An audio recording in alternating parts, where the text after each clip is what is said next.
तो बच्चे, हमने लास्ट टाइम पढ़ा था बायोटेक्नोलॉजी एंड इट्स प्रोसेसेस। आज हम शुरू करेंगे biotechnology and its application. Applications तो आपको मालूम है अर्चिता, क्या होती है बेटा एप्लीकेशंस? कि जो भी हमने पढ़ा है उसके यूजेस कहाँ कहाँ है या हम उसको अप्लाई कहाँ कर सकते हैं, राइट? ठीक है, अब हम बात यस करेंगे सर। आज critical research area of biotechnology. तो बायोटेक्नोलॉजी की फील्ड में कौन कौन से एरियाज हैं जहां पर रिसर्च एरियाज हैं, जहां पर हम क्या कर सकते हैं, रिसर्च एंड ऑल ये सब होता है। ठीक है, पहला आता है बेटा providing the best catalyst in the form of improved organism, usually a microbe और प्योर एंजाइम, राइट? तो क्या करते हैं हम, एक बेस्ट कैटलिस्ट बनाने की कोशिश करते हैं थ्रू बायोटेक्नोलॉजी, राइट? सेकंड, हम क्या करते हैं, creating optimal conditions through engineering for a catalyst to act. तो उसी कैटलिस्ट को एक्ट करने के लिए हम क्या करते हैं, कंडीशंस जो है वो अप्रोप्रिएट बनाते हैं, सो दैट वो कैटलिस्ट अपना बेस्ट परफॉर्म कर सके, राइट? कैटलिस्ट कुछ भी हो सकता है यहाँ पर, जो भी आपके प्रोडक्शन को एनहांस कर रहा हो। क्लियर है? कैटलिस्ट का काम ही क्या यस होता है, सर। एनहांस करना। Is it clear? Yes sir. ठीक है। थर्ड आता है downstream processing technology to purify the protein organic compound. तो डाउनस्ट्रीम प्रोसेसिंग हम पिछले चैप्टर में पढ़ भी चुके हैं, जहां पर हमने पढ़ा था सेपरेशन एंड प्योरिफिकेशन।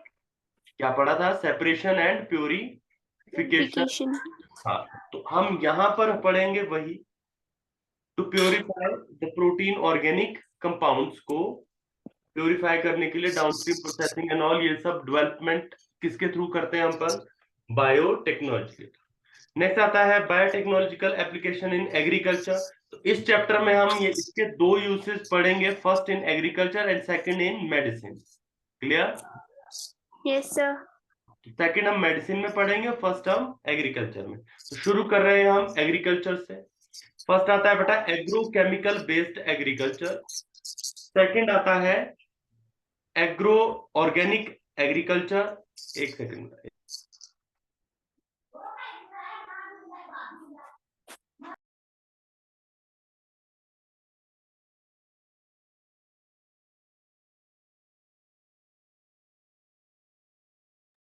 ठीक है। सेकंड आता है बेटा ऑर्गेनिक एग्रीकल्चर। थर्ड आता है genetically engineered crop based agriculture.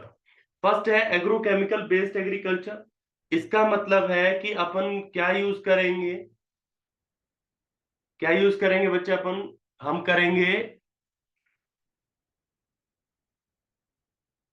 Fertilisers use करेंगे, राइट? यस करेंगे ना? सर। हाँ। Yes sir. हाँ, तो जैसे फर्टिलाइजर्स यूज कर लिए, ठीक है, जैसे एनपीके हुआ, राइट? तो ये हम करते हैं एग्रोकेमिकल बेस्ड एग्रीकल्चर। सेकंड आता है ऑर्गेनिक एग्रीकल्चर। ऑर्गेनिक एग्रीकल्चर में हम यूज करते हैं बेटा खाद हो गई, ठीक है, खाद यूज करते हैं ना, काउ डंग से जो बनती है, गोबर, राइट? सर। हाँ।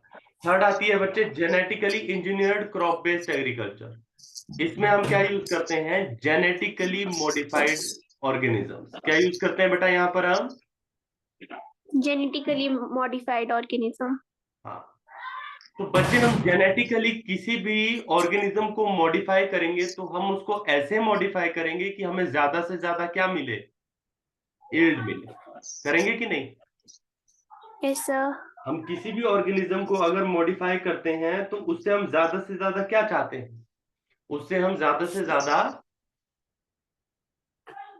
अपने लिए जितना भी यील्ड जो पहले हो रहा है उससे ज्यादा चाहेंगे, तभी तो हम उसे मॉडिफाई करेंगे, राइट? ठीक है, तो यस हम सर। यहाँ पर पढ़ने वाले हैं जेनेटिकली मॉडिफाइड ऑर्गेनिजम्स को, वो बनाए कैसे जाते हैं, वो कैसे यील्ड ज्यादा देते हैं। और एक और बात जो आपको यहाँ पर याद रखनी है वो ये है कि जो भी आप जेनेटिकली मॉडिफाई करेंगे किसी भी ऑर्गेनिज्म तो आपकी उससे क्या क्या एक्सपेक्टेशंस होंगी, माने आप क्या क्या चाहेंगे कि वो जेनेटिकली मॉडिफाइड ऑर्गेनिज्म आपको प्रोवाइड कर सके। तो पहली चीज आती है made crop more tolerant to abiotic stresses. कहने का मतलब है एबायोटिक का मतलब हुआ जैसे कोल्ड, ड्रॉट, सॉल्ट, हीट, इन सब के लिए हमारा प्लांट क्या हो जाना चाहिए, रेजिस्टेंस इसमें आ जानी चाहिए, राइट। मान लो Yes. मेरे पास एक टोमेटो है, टोमेटो की वैरायटी है, ठीक है। उस टोमेटो से मैंने क्या लिया बेटा, सेल लिया, सेल से क्या लिया, डीएनए लिया, डीएनए के ऊपर क्या चलाया, रिस्ट्रिक्शन एंडोन्यूक्लियस, ठीक है। और यहाँ पे मैंने इसे कट कर दी। कट क्यों किया, क्योंकि अब मैं इसमें क्या डालूंगा, gene of interest. Gene of interest किससे लिया बेटा मैंने, वाइल्ड वेराइटी से। किस वेराइटी से लिया, Wild variety. Right. Wild variety कौन सी वेराइटी है, वाइल्ड वेराइटी के पास ऑलरेडी क्या है, बहुत सारी रेजिस्टेंस है। जैसे मान लो वाइल्ड वेराइटी एबायोटिक स्ट्रेसेस के लिए क्या है, रेजिस्टेंट है, वहां पे कोल्ड, ड्रॉट, सॉल्ट, हीट वो सब कुछ सहन कर लेती। तो मैंने क्या किया, इस वाइल्ड वेराइटी का जीन ऑफ इंटरेस्ट लिया, माने वो जीन लिया जो इसकी हेल्प करती है। बेटा आप माइक जब मैं बोलूंगा तभी ऑन करना आपने, है ना, ठीक है अर्चिता, ठीक है। तो वाइल्ड वैरायटी से हमने वो जीन लिया बेटा जो इस वाइल्ड वैरायटी को हेल्प कर रहा था उस एडवर्स कंडीशन में रहने में, सरवाइव करने में। जैसे ही मैंने ये जीन ऑफ इंटरेस्ट लिया, अभी मैं इस जीन ऑफ इंटरेस्ट को कहां डालूंगा, अपनी वाली टोमेटो की वैरायटी में। क्योंकि जैसे ही ये मेरे वाले टोमेटो के बीच में आ जाएगा, मेरे वाली जो वैरायटी है टोमेटो की, वहां भी क्या हो जाएगी, रेजिस्टेंस पैदा हो जाएगी against abiotic stresses, just like cold, drought, salt and heat, right. बेटा समझ में आया, मैं एक बार वापस बता देता हूं। मैंने क्या किया, मेरे पास एक वैरायटी है टोमेटो की, ठीक है, मान लो ए वैरायटी। एक वाइल्ड वैरायटी है टोमेटो की, दैट इज बी वैरायटी। इस बी वैरायटी के पास रेजिस्टेंस है किसके लिए, कोल्ड के लिए भी रेजिस्टेंस है, ड्रॉट के लिए भी है, सॉल्ट के लिए भी है और हीट के लिए भी। जबकि मेरे वाली जो वैरायटी है उसके पास इनमें से किसी के लिए रेजिस्टेंस नहीं है। माने अगर थोड़ी सी भी ठंड ज्यादा हुई तो मेरे वाली वैरायटी निपट जाएगी, जबकि वाइल्ड वैरायटी जिंदा रहेगी। थोड़ा सा भी ड्रॉट पड़ा तो मेरे वाली वैरायटी, ड्रॉट माने सूखा, तो पड़ा तो टोमेटो जो मेरे पास वैरायटी है वो निपट जाएगी, जबकि वाइल्ड वैरायटी सर्वाइव करेगी। थर्ड, थोड़ा सा भी सॉल्ट इंक्रीज हुआ सॉइल में या हीट इंक्रीज हुई तो क्या हो जाएगी, मेरे वाली वैरायटी इन सभी कंडीशन में खराब हो जाएगी, जबकि वाइल्ड वैरायटी यहाँ पे सर्वाइव करेगी, करेक्ट। लेकिन हम क्या चाहते हैं कि हमारे वाली वैरायटी भी सर्वाइव करे, तो इसके लिए मैं क्या करूंगा, अपने वाली वैरायटी से डीएनए निकालूंगा, इस डीएनए के ऊपर चलाऊंगा रिस्ट्रिक्शन एंडोन्यूक्लियस बेटा, और सामने वाइल्ड वैरायटी से भी उसका डीएनए निकालूंगा और उस पर भी सेम रिस्ट्रिक्शन एंडोन्यूक्लियस चला दूंगा। जैसे ही मैं यहां चलाऊंगा दोनों साइड पे क्या बन जाएंगे, स्टिकी एंड्स बनेंगे कि नहीं बनेंगे, शाबाश। Yes, sir. ठीक है जी।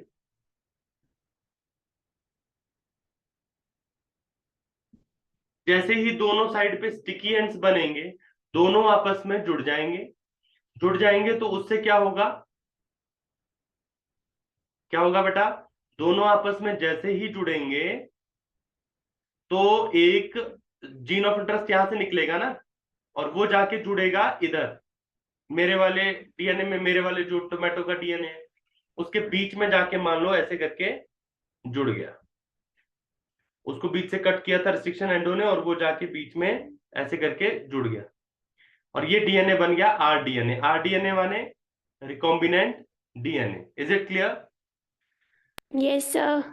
ठीक है जी। तो अभी अगर मैं ये डीएनए वापस डालूंगा गैमीट्स में और नए टोमेटोज जो बनाऊंगा बेटा, वो भी अब रेजिस्टेंस होगी उनके पास against cold, drought, salt and heat. क्यों? क्योंकि मैंने ये वाइल्ड वैरायटी से लिया है।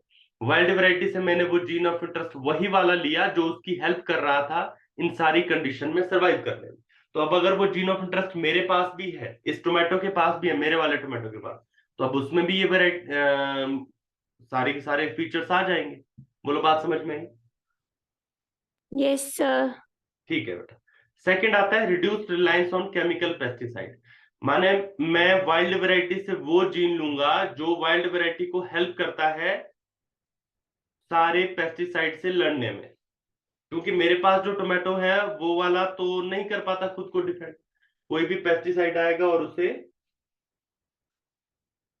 ठीक है, हार्म पहुंचा देगा, लेकिन वाइल्ड वाला नहीं। तो मैं वाइल्ड वाले से क्या लूंगा, जीन ऑफ इंटरेस्ट, और अपने वाले टोमेटो को क्या कर दूंगा, मॉडिफाई, ताकि वो भी क्या बन जाए, केमिकल पेस्टिसाइड पे उसकी डिपेंडेंस कम हो जाए। अदरवाइज तो हमें केमिकली पेस्टिसाइड्स देने पड़ते हैं ना, ताकि पेस्ट को मारा जा सके, राइट। Yes, sir.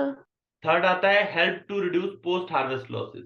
मान लो जैसे एप्पल है, तो एप्पल आया, उसको 1 1.5 2 महीने के अंदर अंदर हमें उसको मार्केट में बेचना पड़ता है, क्योंकि उसके बाद उसकी शेल लाइफ या लाइफ खराब हो जाती है, वो खराब होना शुरू होता है। तो मैं क्या करूंगा, एप्पल में कुछ ऐसा चेंजेस हम ला सकते हैं उसके जीन में, कि उसकी जो लाइफ है वो अब 6 मंथ्स हो जाए, कि माने 6 महीने तक भी अब वो खराब ना हो।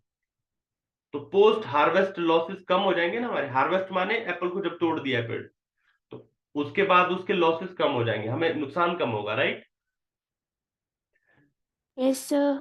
नेक्स्ट आता है बेटा increased efficiency of mineral usage by plant. मान लो जमीन में 100 मिनरल है और आपके पास जो प्लांट है वो केवल 20 यूज कर रहा है, तो हम उसके जीन में ऐसे चेंजेस करेंगे थ्रू बायोटेक्नोलॉजी कि अब वो 20 के बजाय कितने 80 मिनरल यूज करे, या पूरे के पूरे 100 मिनरल यूज करे। बोलो बात समझ में। Yes, sir. साथ ही में बेटा हम न्यूट्रिशनल वैल्यू भी बढ़ा सकते हैं प्लांट में, राइट। मान लो जैसे राइस है, राइस का साइंटिफिक नेम क्या होता है बेटा, ओराइजा सटाइवा, ठीक। तो जैसे राइस है, राइस में मान लो विटामिन जो ए है वो कम है अभी, मैं क्या करूंगा, इसके जीन में ऐसे चेंजेस लाऊंगा कि इसमें विटामिन ए की वैल्यू इंक्रीज हो जाए। समझ में आई मेरी बात। Yes, sir. विटामिन ए का साइंटिफिक नेम क्या होता है बेटा,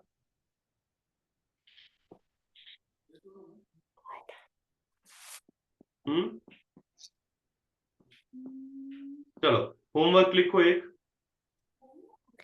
कल आप सारे विटामिन के नाम लिख के आओगे, A B B1 B2 से लेकर पूरा के तक, ठीक है, और सबके आगे साइंटिफिक नेम लिख के आओगे उनके। क्लियर बच्चे। Okay, sir. हाँ, और किस विटामिन से कौन सी डिजीज होती है वो भी लिख के आना है आपने। क्लियर, मैं कल पूछूंगा और देखूंगा भी आपका होमवर्क, ठीक है। विटामिन ए का साइंटिफिक नेम होता है बेटा रेटिनल, याद रखना आपने, क्या नाम होता है, रेटिनल। चलो फिर आगे चलते हैं। अभी जरा आप ध्यान से देखेंगे, अभी हम पढ़ने वाले हैं बीटी कॉटन।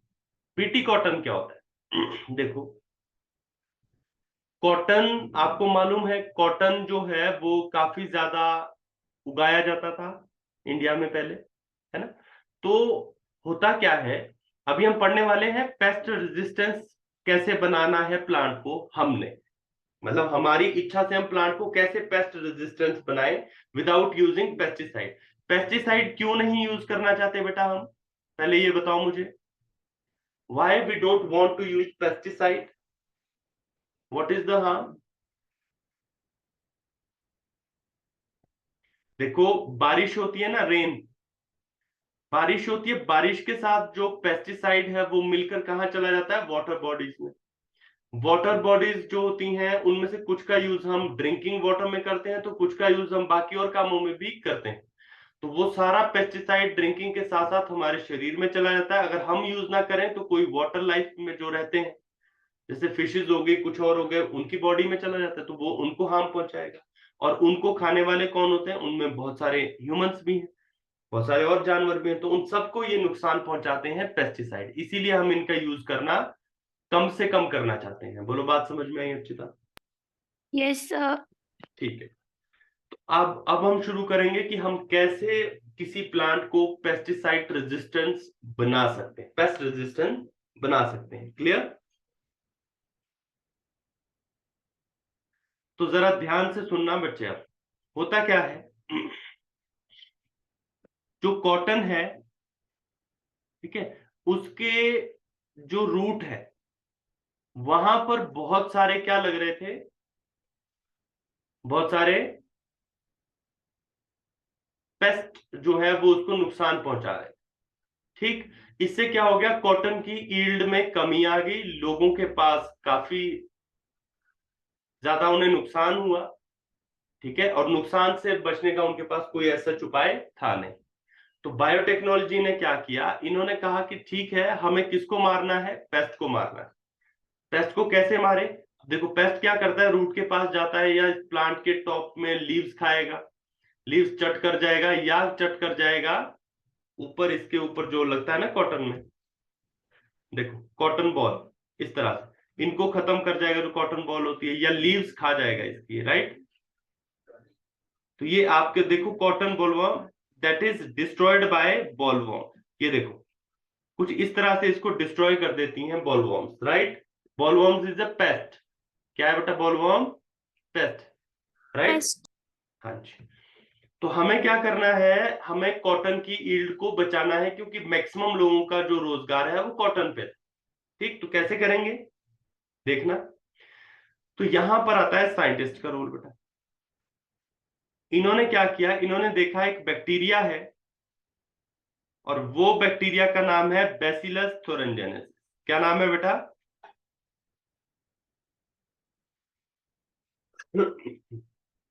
बोलो बोलो शाबाश, बैसिलस थोरनजेनेसिस। क्या नाम है? Bacillus thuringiensis. ठीक है बेटा। ये बैक्टीरिया एक प्रोटीन बनाता है। क्या बनाता है? एक प्रोटीन बनाता है। प्रोटीन का एक्चुअली क्रिस्टल बनाता है। क्या बनाता है? Crystal of Crystal. प्रोटीन। ये जो प्रोटीन है, ये जो क्रिस्टल ऑफ प्रोटीन है, इसको अभी मैं कहूं ये क्या करता है, ये एक्चुअली कुछ इंसेक्ट को मार देता है। क्या कर देता है? ये कुछ इंसेक्ट को मार देता है। किल कर देता है, राइट। सबको तो नहीं कर पाता, लेकिन कुछ को कर देता है। अब हम ये पढ़ेंगे सबसे पहले कि कैसे करता है। तो जो बेटा ये क्रिस्टल ऑफ प्रोटीन है, ये इस इंसेक्ट के लिए कैसा काम कर रही है, टॉक्सिन का कर रही है कि नहीं? क्योंकि उसको Yes, मार sir. मार रही है ना, तो हम इसको टॉक्सिन बोल सकते हैं, राइट। Yes, sir. ठीक है। तो करता क्या है बेटा, ये एक्चुअली जो क्रिस्टल के प्रोटीन बनाता है ना बैक्टीरिया, इसको हम कहते हैं प्रोटॉक्सिन। क्या बोलते हैं? Protoxin. जिस भी शब्द के पीछे प्रो लगा है, प्रोटॉक्सिन है या प्रो एंजाइम है ना, या Yes, प्रोथ्रोम्बिन sir. है, तो वो सारे क्या होते हैं, इनएक्टिव होते हैं। कैसे होते हैं? Inactive. तो प्रोटॉक्सिन कैसा है बेटा, इनएक्टिव टॉक्सिन है, बोलो है कि नहीं है? Yes, sir. ठीक है।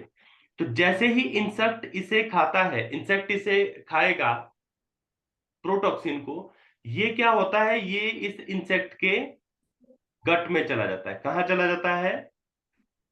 Insect की गट में. और जहां पर इस प्रो, अभी तो ये इनएक्टिव है तो ये कोई नुकसान पहुंचाएगा नहीं, राइट।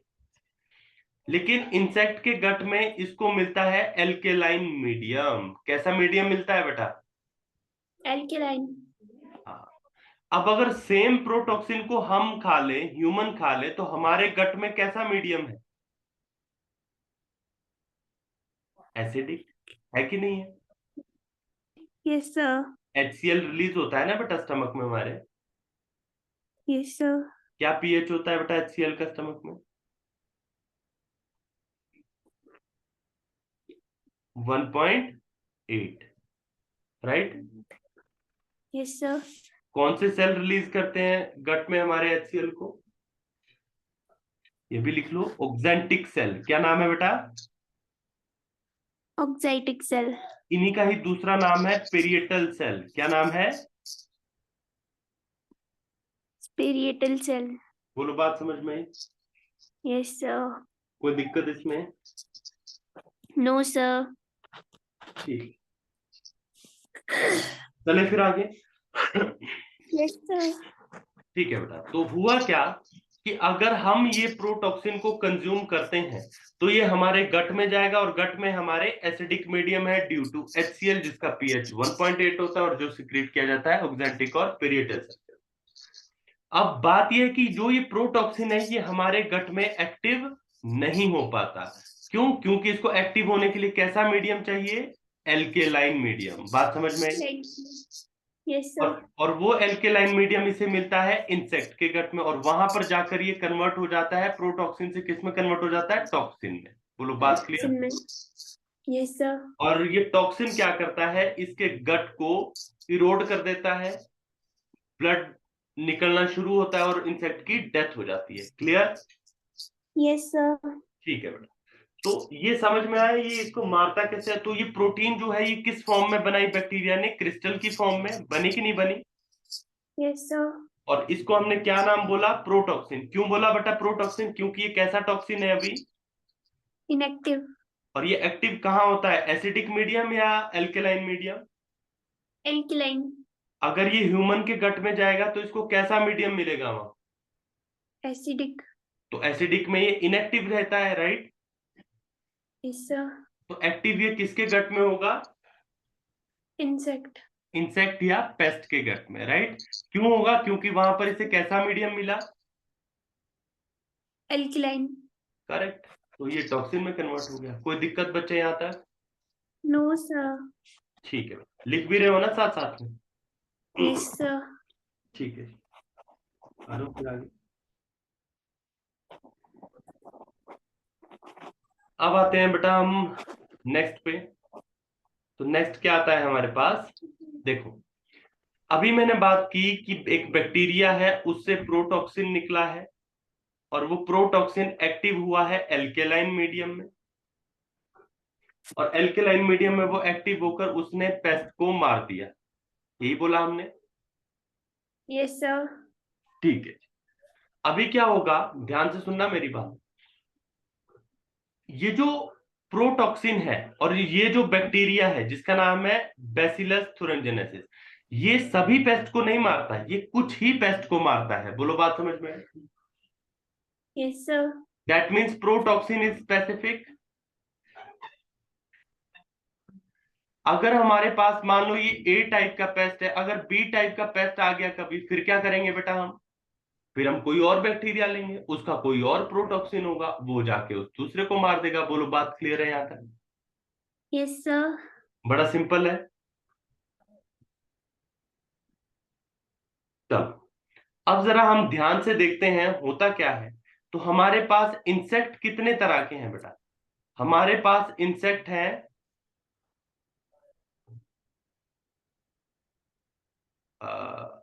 ये है, बच्चे का नाम क्या है, मैं नाम भूल गया। बेटा आपका नाम क्या था? आप वीडियो बंद कर दो, साउंड ऑन कर दो।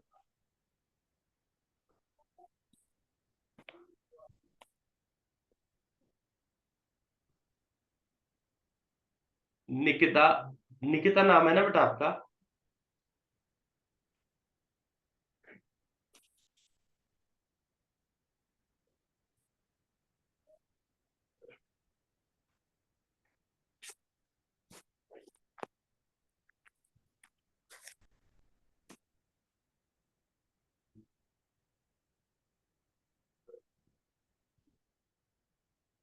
ठीक है निकिता, आवाज आ रही है बच्चे मेरी?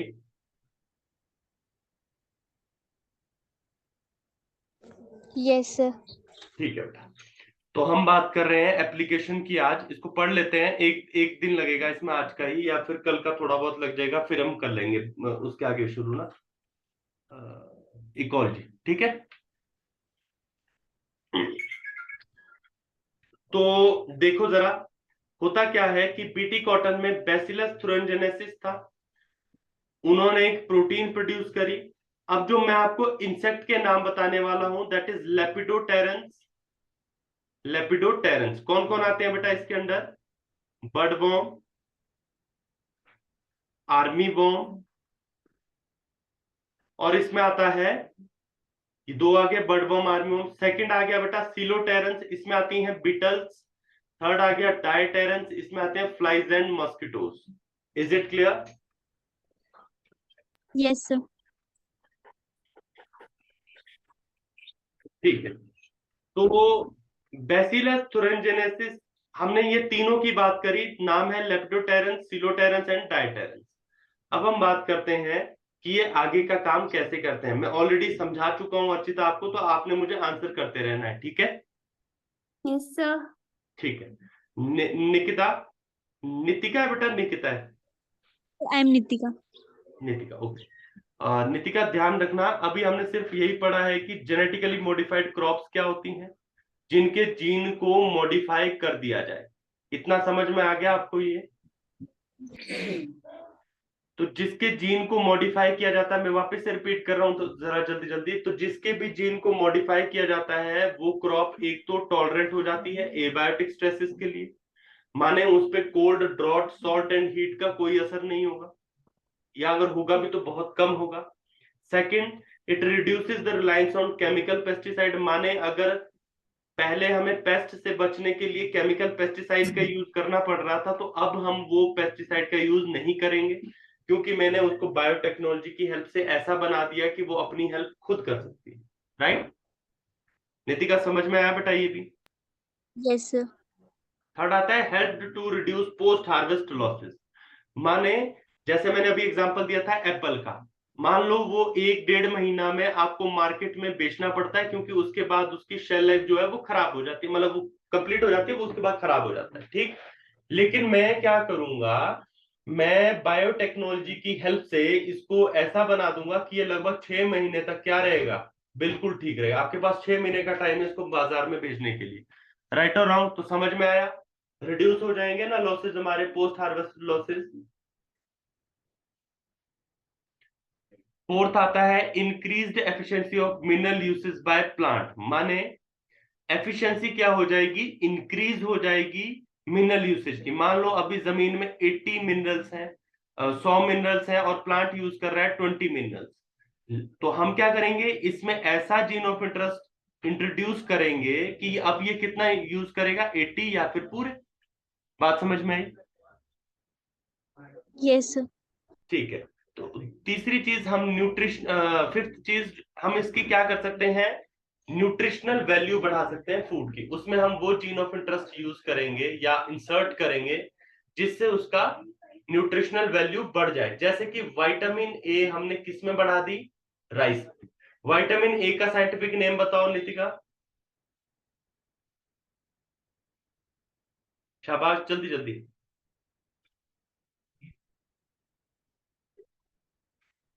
चलो, आप भी होमवर्क करके आओगे नितिका, क्या करके आना है बेटा, सारी विटामिन के नाम लिखने हैं, A B1 B2 से लेकर के तक, right.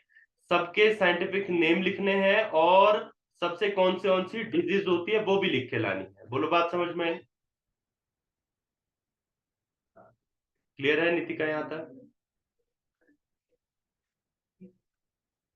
Sir you are not audible. Okay. थोड़ा आपको आ रही है अच्छी आवाज? Yes sir. ठीक है। नितिका, मैंने कहा बेटा आपका होमवर्क है, आपको सारी विटामिन के नेम लिख के आने हैं, उनके साइंटिफिक नेम और उनसे डिजीज कौन सी होती है। अभी क्लियर है यहाँ तक? Yes sir. ठीक है। विटामिन ए का साइंटिफिक नेम होता है बेटा रेटिनल। क्या नाम होता है इसका? रेटिनल। क्लियर? चलो जी, आगे चलते हैं। तो ये 5 पॉइंट्स हैं जो जेनेटिकली मॉडिफाइड ऑर्गेनिज्म में हम चाहेंगे कि होने चाहिए, राइट। अब मैंने बात की, हम लोग एक जेनेटिकली मॉडिफाइड प्लांट की यहाँ पर बात कर रहे हैं, कॉटन की बात कर रहे हैं। कॉटन में कौन कौन से पेस्ट लगते थे, तो आप यहाँ पर देख सकते हो कॉटन को किस तरह से डिस्ट्रॉय किया गया है, एक बॉलवॉर्म के द्वारा। बॉलवॉर्म क्या है, एक तरह का पेस्ट है, राइट। तो उसने इसको कैसे डिस्ट्रॉय किया, खा गया इसे, और कैसे, राइट। तो हमें क्या करना है, इसको बचाना है। तो सबसे पहले हम क्या करेंगे, सबसे पहले देखो ये वो लिस्ट है उनकी, उन पेस्ट की जो नुकसान पहुंचाते हैं, जैसे लेपिडोटेरन्स, डायटेरन्स और सिलोटेरन्स। ये वो इंसेक्ट्स, जैसे लेपिडोटेरन के अंदर आती हैं बर्डवर्म, आर्मीवर्म, सिलोटेरन्स के अंदर बीटल्स, और डायटेरन्स में फ्लाइज एंड मॉस्किटो। ये क्या करते हैं, ये नुकसान पहुंचाते हैं किसको बेटा, बीटी कॉटन, ठीक। तो हमने क्या किया, अब साइंटिस्ट ने क्या किया, मैं वापस से इसको रिपीट कर रहा हूं, आपने भी एक बार वापस सुन लेना है अच्छी तरह, ठीक है बेटा? Yes sir. ठीक है। तो मैं क्या कर रहा हूं, मैंने क्या किया, मैंने क्या किया, मतलब साइंटिस्ट बैठे थे, उन्होंने क्या किया बेटा, ध्यान से सुनना। उन्होंने एक बैक्टीरिया खोज निकाला जो क्या बनाता था, प्रोटीन। यही बोला था मैंने। इस प्रोटीन को यस जब सर। पेस्ट क्या करते हैं, कंज्यूम करते हैं, तो उनकी डेथ हो जाती है। ऐसा ही होता था। राइट। Yes, sir. तो पता, इसका मतलब ये प्रोटीन इन पेस्ट के लिए कैसे काम कर रहा है, टॉक्सिन की तरह कर रहा है कि नहीं कर रहा है बेटा? Yes, sir. राइट। और जब हमने इसको ध्यान से देखा तो पता चला ये एक तरह का प्रोटॉक्सिन है। बेटा प्रोटॉक्सिन क्या होता है नितिका?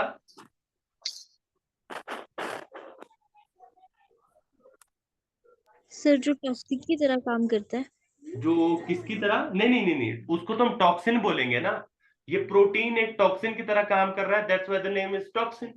पर प्रोटॉक्सिन जब हमें बाद में पता चला कि ये क्या है, एक तरह का प्रोटॉक्सिन। प्रोटॉक्सिन होता है बेटा इनएक्टिव टॉक्सिन। कैसा टॉक्सिन? इनएक्टिव। राइट। अभी जब हमें मालूम पड़ा कि इनएक्टिव है तो हमने देखा भाई साहब इसको एक्टिव होने के लिए क्या जरूरत है, मतलब किस चीज की जरूरत है। तो मालूम पड़ा इसको एक्टिव होने के लिए एल्केलाइन मीडियम की जरूरत है। किसकी जरूरत है? एल्कलाइन। हाँ। और अब देखना, अगर तो पेस्ट इसे खाता है प्रोटॉक्सिन को, तो पेस्ट का जो गट है वहां पर कैसा मीडियम है? Alkaline medium. तो प्रोटॉक्सिन इस पेस्ट के गट में क्या हो जाता है बेटा? एक्टिव हो जाता है। बोलो बात समझ में आई? Yes sir. प्रोटॉक्सिन जैसे कि प्रोथ्रोम्बिन। प्रोथ्रोम्बिन क्या है? Inactive thrombin. समझ में आ रही है बात? प्रो एंजाइम, प्रो एंजाइम का मतलब इनएक्टिव एंजाइम। बोलो बात समझ में? एक और सुनो फिर, प्रो इंसुलिन, सुना है ना नाम? That is yes also inactive insulin. Clear? Yes sir. हाँ जी।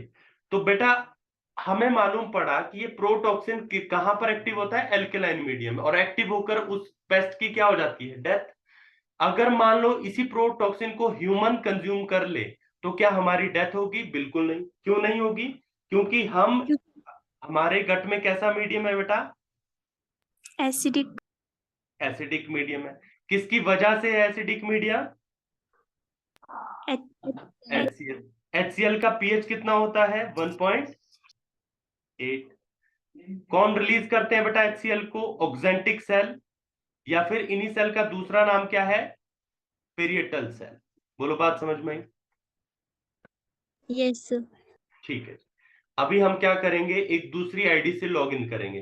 ठीक है, तो मैं आप लोगों को आईडी भेज रहा हूं, जल्दी से। उसी पासवर्ड वही रहेगा जो इस वाली आईडी का है, बस लॉग इन आईडी दूसरी रहेगी। ठीक है, क्योंकि ये वाली तो खत्म होने वाला है। Yes sir. हाँ, तो इससे लॉग आउट कर दो, दूसरी आईडी से आ जाओ।